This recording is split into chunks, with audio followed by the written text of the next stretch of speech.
Aí, a gente precisa ter um pouco mais de cuidado com isso, tá? Uma coisa que eu aconselho também, que às vezes pode ajudar nessa rotina na hora de sair de casa, arrumar as coisas à noite com uma criança, tá? Então assim, vamos deixar o uniforme separado para amanhã?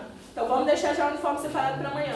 E o lanche, vamos arrumar já para amanhã e deixar na geladeira? O que você vai levar? Então vem cá, me ajuda a colocar o pão, me ajuda a arrumar. Então, e eles adoram participar. Então assim, deixar eles participarem dessa rotina, vamos deixar a mochila arrumada? E assim, gente, todo mundo, uma vez ou outra na vida, vai esquecer a pasta. Então assim, vamos pegar a sua pasta que você precisa levar? Vamos pegar o livrinho que precisa entregar? Então assim, tentar fazer com que eles participem também dessa arrumação para a noite, porque aí de manhã fica muito mais simples. Então assim, a gente acorda, o que a gente faz primeiro? A gente vai vestir a roupa, então a sua roupa já está ali, pode ir vestindo, né? Então agora a gente vai escovar o dente, sei lá, não sei qual é a rotina de vocês, mas fica mais simples do que assim, acordou, ai meu Deus, cadê a camisa? Ai, não tem a blusa não lavou, ai a blusa não secou, né? Então assim, vamos tentar, vamos deixar a mochila todo mundo aqui arrumadinho na porta para ficar mais fácil para sair. Então vamos tentar ajudar as crianças a cumprirem esse horário e seguir isso aqui, porque isso faz muita diferença para eles, tá? Vamos lá. E aí tem a questão das dimensões humanas, né? Que é a forma que a gente trabalha aqui na escola e que fica mais fácil para vocês entenderem em casa também. A gente tem as 5 dimensões da criança. Então a gente vai ter uma dimensão física, uma dimensão intelectual, uma dimensão afetiva e uma dimensão social. E a transcendente. Na dimensão física, como que a gente trabalha aqui na escola? A gente trabalha essa psicomotricidade, essa exploração sensorial, essa parte da liberdade da brincadeira ao ar livre, né? Então a gente tem esse trabalho aqui na escola. O que a gente precisa que vocês façam em casa, tá? Tenha um limite de telas intencional com as crianças. Então assim, gente, eu não sou a pessoa de telas, tá? Então a gente precisa, na verdade, usar as coisas a nosso favor. Então, eu vou colocar um filme. Usa um filme de baixo estímulo, que exige uma atenção da criança. Então, tem aqueles filmes antigos da Disney que é bem devagar, a criança precisa prestar atenção. Então, vamos usar quando o mundo está acabando e eu preciso muito que essa criança fique em paz. Ou senão eu vou marcar um dia lá, todo sábado a gente vai ver um filme, né? Tentem usar coisa a favor e não ficar refém daquilo, tá? Então a gente precisa ter um limite. Eu nem vou falar em relação ao celular e tablet, gente, porque assim, não é possível, né? Então eu acredito que nenhuma criança fique com um celular ou um tablet, né? Porque isso não faz sentido. Mas acho que nem precisa falar disso. Mas celular e tablet não pode chegar perto de criança. Outra coisa, joguinho, gente. Não tem joguinho ainda, calma, tá? Sem joguinho, porque depois vocês vão ter criança gritando, sem paciência, estressado. É o fruto do joguinho, tá? Então não vamos joguinhos não, só de tabuleiro, tá? Sem jogo de telefone. E aí o que a gente precisa em casa? Que vocês consigam firmar os 4 hábitos deles. E se possível, sempre tem um momento de brincadeira com as crianças ao ar livre, tá? Quem mora em casa tem muito mais facilidade, né? Porque tem quintal, uma coisa favorece. Mas também fiquem tranquilos, porque eu moro em um apartamento, a rotina é muito corrida, a criança não consegue ir brincar ao ar livre sempre. Vocês podem saber que na escola eles têm a parte de ar livre. Então isso já faz uma diferença muito grande para eles. Mas se vocês conseguirem, é muito bom que levem durante a semana, final de semana, tá? E aí a gente tem a parte intelectual.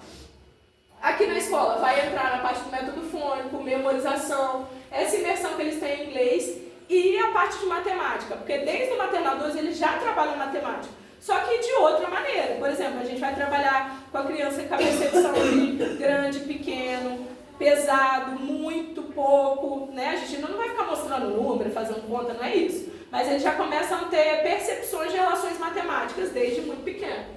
E aí o que a gente precisa em casa? Gente, a tarefa de casa suprema de todas as mães, todos os pais diariamente é leitura em voz alta. Então leiam em voz alta para as crianças todo dia. Só assim, deu tudo errado, foi o caos, eu gritei, o mundo acabou, o que eu vou fazer? Vou ler em voz alta. Isso aí eu cumpri, tá? Então assim, tenham em mente que isso é de uma importância extrema, tá? Leiam em voz alta para as crianças todos os dias. Uma coisa que a gente faz aqui muito na hora do lanche com eles, tem no Spotify, no YouTube, tem a coleção de Disquinho, que são de histórias contadas, né?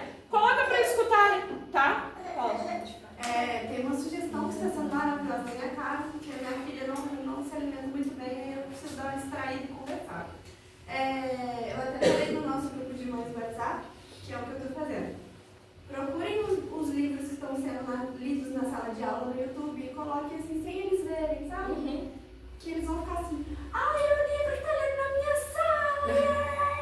E eles vão ficar lendo o livro até amanhã. Eu tenho ouvido a história do girassol todos os dias, é maravilhosa, inclusive. É bom. Você falou do Spotify? Coleção de Skin. Que é um bem antigo, tem até a voz da Xuxa. Mas assim. Não, elas gostam também. A musicalidade dele é muito bem feito. E assim, às vezes é aquele dia que assim, cumpre como história lida também, em algum ponto, tá, gente? Então, é tipo um teatro, né? É muito bom e eles ficam super concentrados assim, escutando. E é bom. O marido para de falar com coleção de skin, é maravilhoso. O marido da coleção, e é muito bom porque você coloca também uma coisa que as crianças têm perdido muito por causa da tela, que é a imaginação. Então, se eles estão escutando, eles são obrigados a formar imagens da memória, né, ali na cabeça deles. E isso tem se perdido muito. Eu estava até conversando ontem com o Varela sobre a dificuldade que a gente tem para dar aula para criança mais velha. Porque às vezes você só falando assim, sem esse apoio, a pessoa dispersa. Porque a gente é muito visual, né? Então é muito bom que a gente incentive nas crianças esse outro lado, né? Da audição, de escutar. Outra coisa, se for comprar livros, é muito importante vocês prestarem atenção em livros rimados. É muito bom para eles. Eles ajudam, inclusive, que eles decorem os livros, né? Então, leitura em voz alta, brincar com rima. Tinha uma brincadeira que eu fazia muito com a Helena, assim, na hora que a gente estava na mesa, né? Eu vou viajar e eu vou levar uma mala. Aí ela tinha que falar várias coisas que fizessem o som de no início. Então, a gente almoçava brincando assim. Isso aí já faz toda a diferença, tá? E aí, se vocês puderem também, o que rima com pão? Aí, ir brincando assim com a criança. Isso pra gente aqui, vocês estão, salvando o professor. Então, estimulem essas questões com as crianças. E é uma coisa simples, não precisa de muita coisa. Vai falando, vai pensando. O próprio conversar com a criança, tá? Porque, às vezes, a gente tá ali, é tanta correria, a gente tá com o celular e até a criança comendo. Então, assim, tem um compromisso fixo, às vezes, de falar, eu vou parar 10 minutos e eu vou olhar dentro do olho de cada um dos meus filhos, tá? Isso faz muita diferença e a gente perde isso, tá? Posso dar uma sugestão que eu lembrei aqui? Tem a Luísa Demarré, que ela tem também no Spotify umas histórias de santo, que também legal. São contadas de um jeito legal em casa, eles gostam de ouvir também. Legal. Você fala depois? Luísa Demarré. Me manda o nome que eu mando lá no projeto também, tá? E aí, substituir também esse consumo passivo por conversas. As crianças precisam conversar com a família. Conversar. Tudo que vocês forem fazendo, vai falando, vai narrando. Então assim, agora a gente vai tomar banho, vamos lá pegar a toalha, né? Agora a gente vai pegar o pente, agora a gente vai pegar a roupa. Vai falando. Quanto menor, mais a gente fala. Porque isso vai ajudando também a fala das crianças. Então, falem muito com eles. A parte afetiva, tá? Aqui na escola a gente tem essa preocupação com a previsibilidade e com um clima que seja afetuoso. Então a gente gosta de recebê-los com carinho, a gente pega no colo, a gente fala aquela coisinha toda. E em casa o que a gente precisa? Ajudem as crianças a nomear as emoções. Então assim, mas você está chateado, você está com raiva, mas você ficou triste, começa a nomear com eles. Isso é muito importante para a gente conseguir fazer com que eles tenham percepção dos sentimentos, tá? Estabelecer limites com frieza e presença plena sem celular. Eu sei, gente, todo mundo tem dificuldade.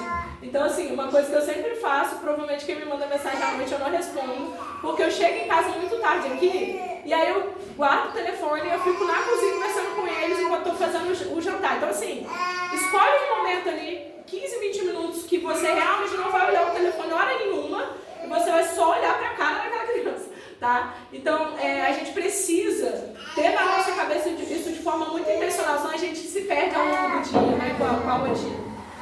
A parte social. Então, o convívio e a resolução de conflitos comunitários, que é o que acontece aqui, né? A criança socializa na escola. Não é o mais importante, igual as pessoas acham que é, mas eles socializam.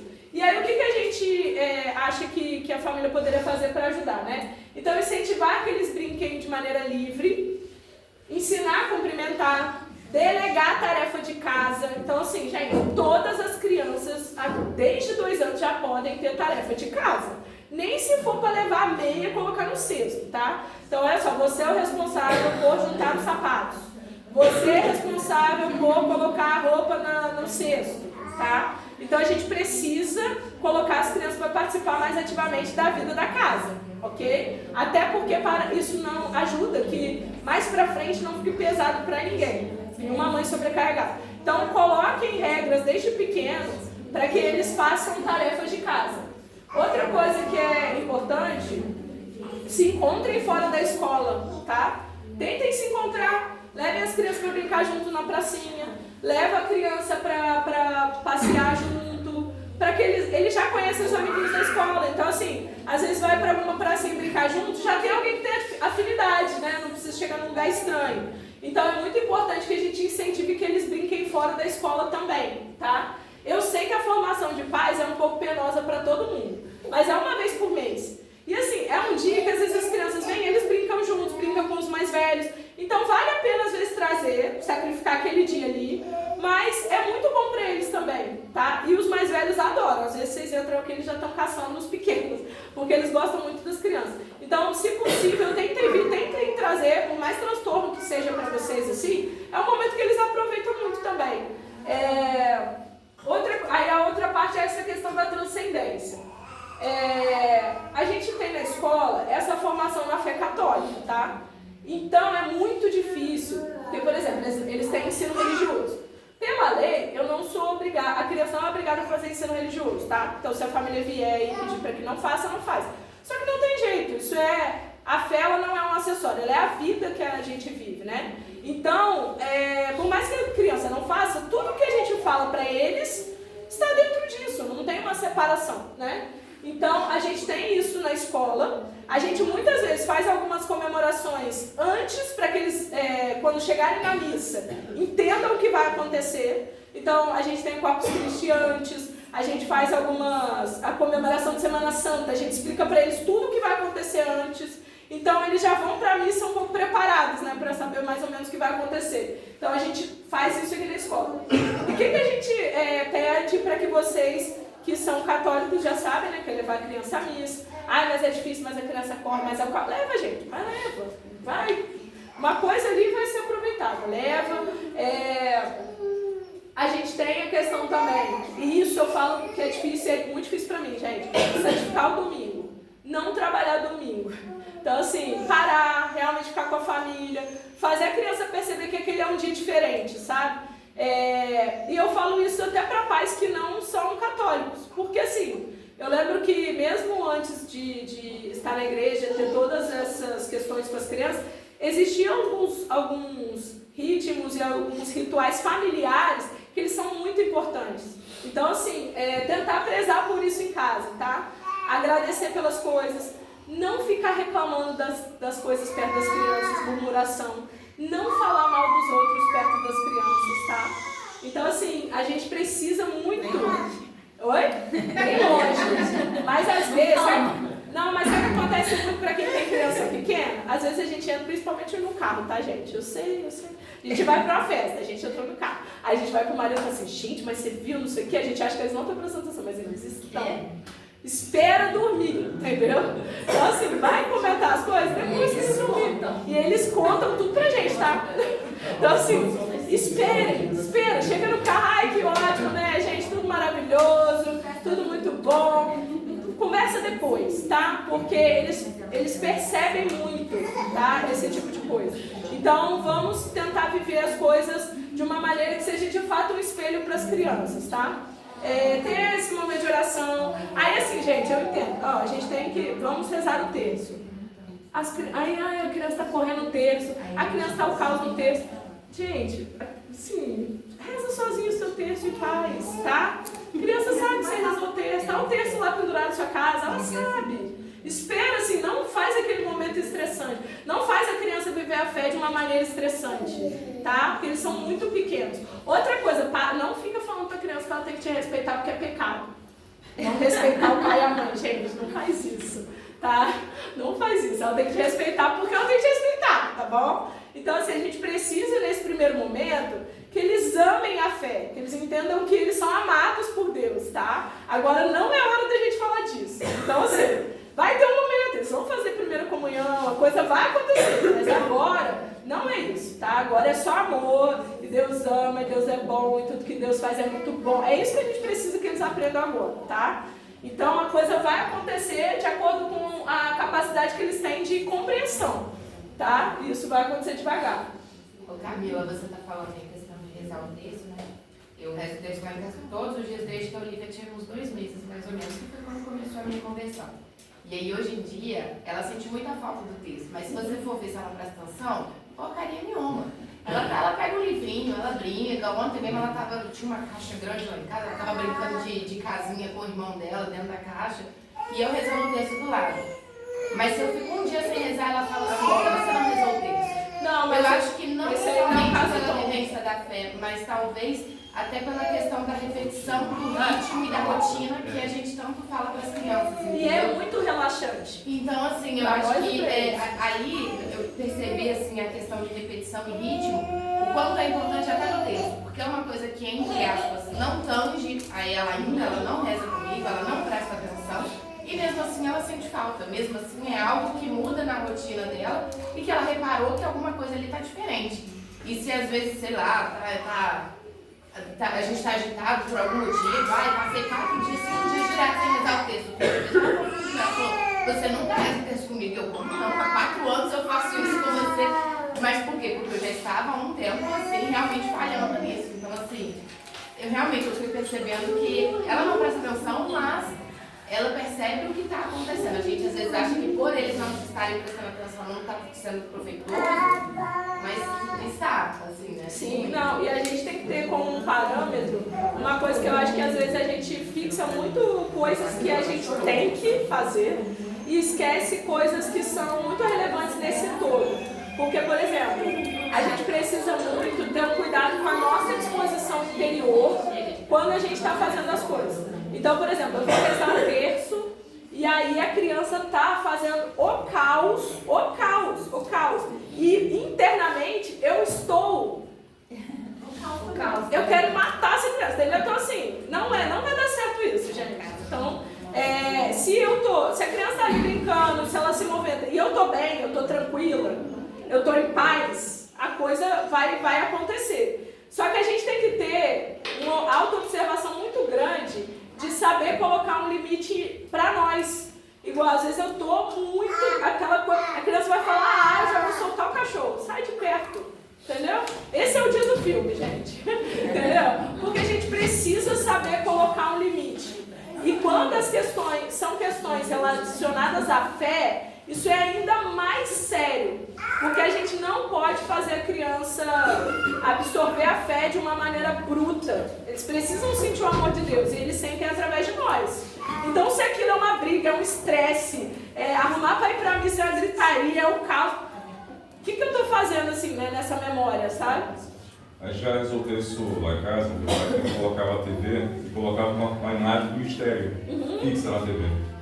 Isso concentra, né? Que estava os menores, né? Isso é ótimo também. E durante esse fazer a pergunta sobre a imagem. Tudo bem, eu parava ali para explicar alguma coisa. Isso. Isso é ótimo. Um interesse, né? E não só isso, que você já faz na catequese, né? Sim. E a coisa flui mais simples. Eu acho que os pais têm uma facilidade de ter um controle emocional no caos um pouco maior. A gente não, né? Eu sei. Então, assim, às vezes é melhor não, entendeu? Vamos só rezar aqui as 3 Ave Marias, né? Pra gente dormir em paz. E eu vou rezar meu terço e pai pedir a Deus para amanhã ser um dia melhor. Mas, assim, a gente precisa ter uns limites, mulheres, né? A gente precisa saber colocar os nossos limites nas coisas, senão a gente fica muito doida. Então, o que é uma sugestão final, assim? Porque são muitas coisas, né? Então, o que eu acho que é muito importante? É importante que a gente entenda que as coisas acontecem uma coisa de cada vez, tá? Então, por exemplo, eu sei que qual que é o problema agora para aquele filho que eu tenho que está com essa idade e eu sei que isso aqui é uma questão agora, eu preciso que ele durma. Eu vou me preocupar só com isso, tá? Todas as outras coisas, elas vão ser acessórias. Eu preciso que ele durma bem, tá? Então, o outro filho, ele não come. Eu vou me concentrar em quê? Eu vou me concentrar só na alimentação agora, tá? E eu vou cuidar só disso, o resto é acessório. Então, eu não posso querer fazer todas as coisas de uma vez só, não vai dar certo. Principalmente se é uma mudança muito drástica, a criança não vai entender nada. Falou, minha mãe é doida, meu pai tá doido, acordou hoje, tudo mudou. Então assim, vamos pensando nas coisas devagar. E uma outra coisa que eu sempre falo com as mães assim, vou tirar a chupeta. Já separa assim no seu coração. Não vai ser aquela época que você vai poder estar de TPM, não. Você separa assim 15 dias que eu estou disposta a viver no caos, entendeu? Até esse hábito se formar. Então você vai saber que naqueles 15 dias você não vai dormir bem, vai mudar coisa, mas você vai se preocupar com aquele hábito naquele momento, tá? Vou desfraudar, vou ficar 15 dias, 20 dias limpando tudo, vai chover, vai fazer no chão, e eu vou ficar em paz com isso que eu já me separei aqui na minha cabeça 15 dias do caos, entendeu? Então assim, vamos fazer uma coisa de cada vez, tá? E o que a gente aqui na escola precisa de maneira geral é que vocês entendam essa importância da presença de maneira plena com as crianças, tá? Não é só presença, mas é aquela presença intencional. Uma coisa que a gente conversa muito com as professoras é essa intencionalidade educativa. Então isso é uma coisa muito importante para a gente ter em casa também. Então eu preciso olhar as coisas que estão acontecendo com os meus filhos de uma maneira intencional. Eu não posso só garantir que todo mundo durma e eu fique em paz. Eu preciso entender que eu estou formando um ser humano. E aí eu preciso ter intenção nas coisas que eu estou fazendo com ele, tá? Parece que é muita coisa, mas é mais simples do que parece. Eu acho que é muito mais de pensar o que cada criança precisa naquele momento e tentar organizar cada coisa nesse ponto. Então assim, esse filho meu, ele precisa de uma atenção minha no aspecto da alimentação. Quando eu estiver aqui comendo, às vezes até a interação que eu estou tendo com o outro é meio que uma indireta do outro, né? Nossa, filho, você comeu brócolis, o outro que não come. Parabéns, né? Você foca no outro, tá? Então, assim, a gente está educando em paralelo a coisa. Então, tem um irmão que dorme, o outro não dorme. Nossa, tá vendo? Você acorda tão bem, né, meu filho, de bom humor, porque você dorme tão bem, né? Olha lá, vamos dormir com o irmão, vamos junto, né? E não é uma comparação, mas é uma coisa de elogiar muito e brigar pouco, sabe? Às vezes eu acho, e tem uma coisa que acontece muito, né? Que às vezes a criança faz uma coisa errada, a mãe fica lá meia hora. Gente, criança é assim, não, parou, vai, não pode, agora, não, e pronto. Agora, quando é pra elogiar, realmente perca um tempo ali. Ai, filho, nossa, né? Que maravilhoso, que bom, que não sei o quê. Agora fez coisa errada, isso aí não pode mesmo, isso não tá certo, né? Da próxima vez tem que fazer o quê? Tal coisa. Acabou o assunto, sabe? A gente precisa ser rápido na correção e se deter naquele elogio com as crianças, porque senão a gente começa a ficar muito focado no que está errado. Então, a gente precisa ter essa agilidade mental ali. E eu acho que é isso, gente. O que a gente mais precisa no final é esse cuidado dessa parte aqui, tá? Que é o que a gente queria pedir para vocês. Principalmente em relação às crianças que já recebem tarefa de casa. A maioria eles já dão conta, sim, 99%. A gente manda dever que eles dão conta de fazer. Se for motricidade fina, então deixem que eles façam.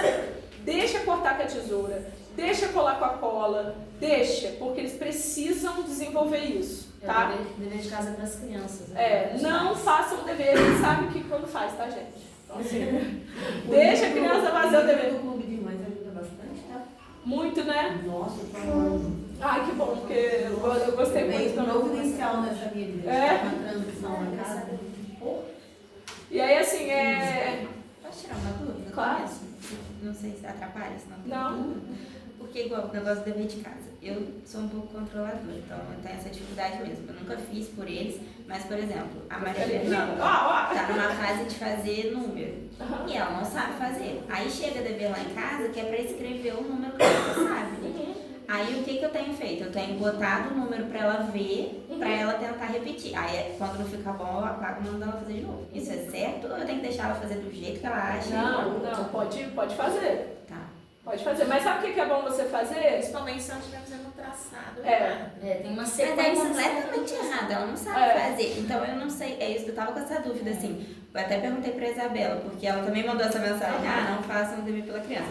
Aí eu fiquei, será que eu tô fazendo errado? Porque eu não deixo ela fazer, tipo, um negócio que não tem nada a ver com o número e mandar. Eu tento que ela veja que tá errado. O que é errado. importante que a gente precisa enfatizar é que é ela que tem que fazer. Não tem problema você corrigir Tipo assim, a forma final, lá certa, no direcionar.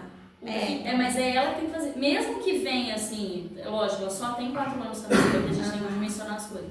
Não vai sair perfeito, vai demorar algum tempo. Não é perfeito, mas se ficar minimamente parecido, eu tento fazer. Até questão de pintura, às vezes vai pintar alguma coisa, você diz, mas aquilo que for pintar, mas que cor que é? É vermelho? Vamos pensar, que cor que é? Árvore Mas vermelha? É a árvore vermelha? Sim, Mas a folha é roxa. Isso, eu tento minimamente. Tem folha roxa. Mas sabe uma coisa legal? Não sei se na sua casa talvez tenha aquele quadrinho de desenhar de criança.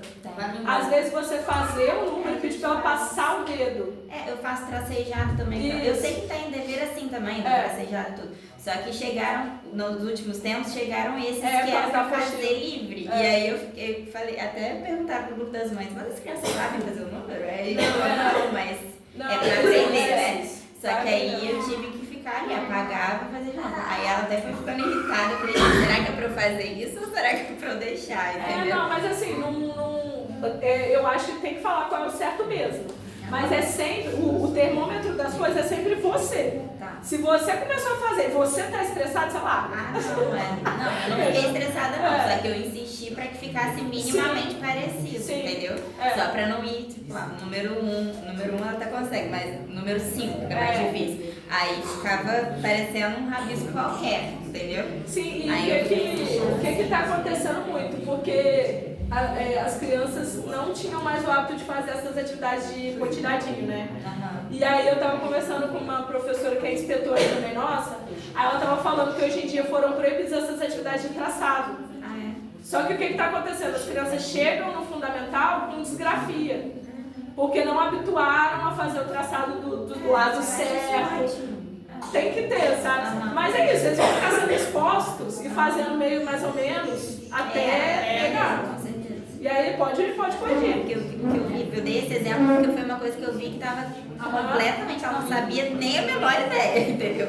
Aí eu fiz isso, eu escrevi do lado e ela foi tentando fazer. Aí quando ficou minimamente parecido, eu apaguei o que eu fiz e deixei. Não, igual uma atividade com tesoura, por exemplo. A gente sabe quando não é a criança que cortou, entendeu? Então a gente fala, a gente deixa eles não fazer por eles, eu não faço, porque mas eu fico do lado eu tentando acho que ajudar. cuidado, que é um termômetro que a gente tem que ter, é esse também de deixar que seja prazeroso. Porque às vezes a gente corrige tanto que fica meio enfadonho. Eu já fiz isso várias vezes, né?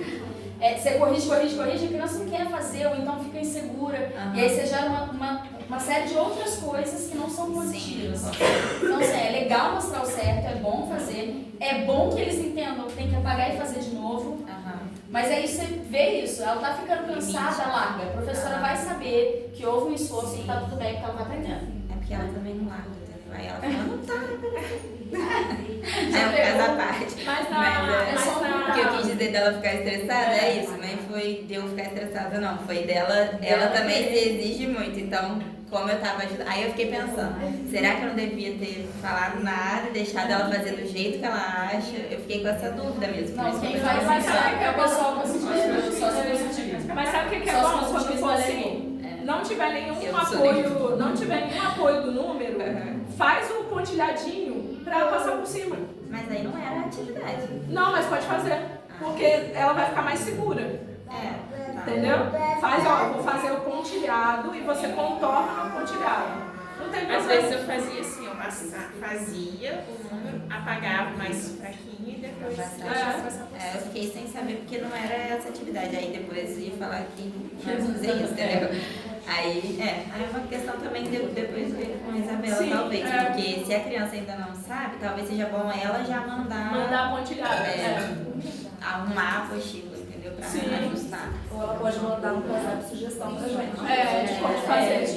Eu tenho pedido para mandar as memorizações, né, do que eles estão fazendo em sala. Para que vocês possam também trabalhar em casa com eles, tá? Poema pra ele. E aí eu quero pedir pra ela.